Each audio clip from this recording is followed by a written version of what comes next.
Nanima, nanima, wangela kana, nanima, duasin kaza, nanima, jama fayisa, nanima, kan nagada be, nanima, nagade bizain. Kaeta nima, nanima, wangela kana, nanima, duasin kaza, nanima, jama fayisa, nanima, kan nagada be, nanima, nagade bizain. Nanima, nanima, imem vitu kochaza, Jesus ya ebifamu magaza.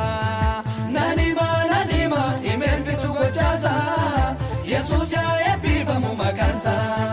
Jesus ya ebifamu makansa. Jesus ya ebifamu makansa. Jesus ya ebifamu makansa. Jesus ya ebifamu makansa.